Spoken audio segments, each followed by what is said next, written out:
Hi YouTube, May here. Okay, I need help. I need help being zen. Can you guys help me?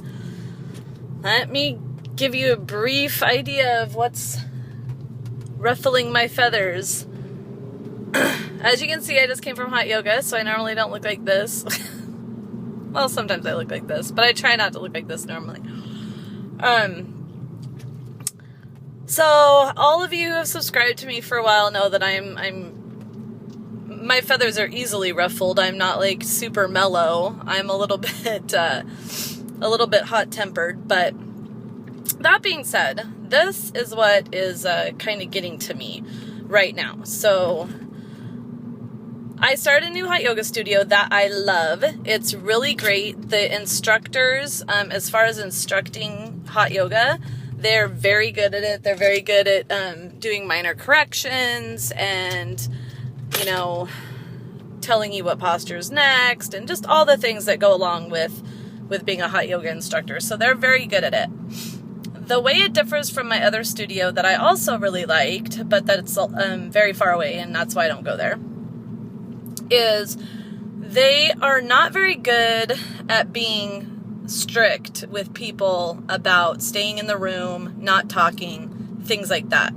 So they're all very nice, and that's probably why, but I feel like as the instructor of the class, they really need to be able to speak up and say something. So like today, somebody halfway through, we weren't even finished with the standing series yet, and she left the room, which is, first of all, a big no-no. The goal is, if you can't do the postures, that's fine. I mean, I have had classes where I had to lay down almost the entire class. Like, I just could not get through it that day for whatever reason. Either I hadn't drank enough water, I was just having an off day, whatever it was. But in these instances, the instructor, and my old studio, they would say all this before class started. They would say, you know, if there's any new students, we urge you to stay in class. If you can't do the postures, that's fine. Just lay down on your back in savasana and just go from there. So that's all fine, but they don't say that at the beginning of class. And I don't know if people, just are newbies or what it is, or maybe they just don't know the etiquette. I don't know. But, and my other studio, what they would do if somebody did have to leave, and that's, again, this would be an instruction before class started, they would say, you know, we urge you to stay and just lay down, even if you have to lay down the entire class.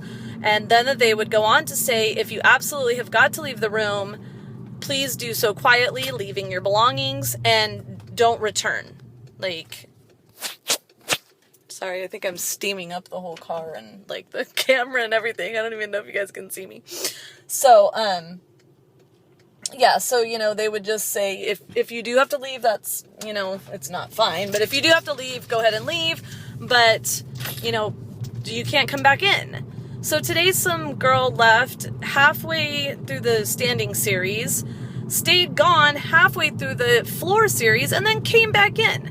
It's completely disruptive when you are having an off day. Like if I'm having an off day where I feel like it's super hot in there and somebody leaves, like that puts this little inkling in my mind, like, oh, I could leave, you know, I could just go out and cool off and come back in. Clearly I would never do that. But like that kind of thing, that person doing that's all it takes to like get your mind thinking that way, you know, when you're struggling to, you know, stay in the class and when it's really hot and stuff. I didn't think it was even that hot in there today, but I've had classes like that where I've just been like, oh my gosh, you know, come back to my breath, find my shavasana, you know, just really had to concentrate to stay in the room, let alone do postures. So I know what it's like. I understand what she was feeling, but she didn't even lay in shavasana. I think she like started panicking and she just went out.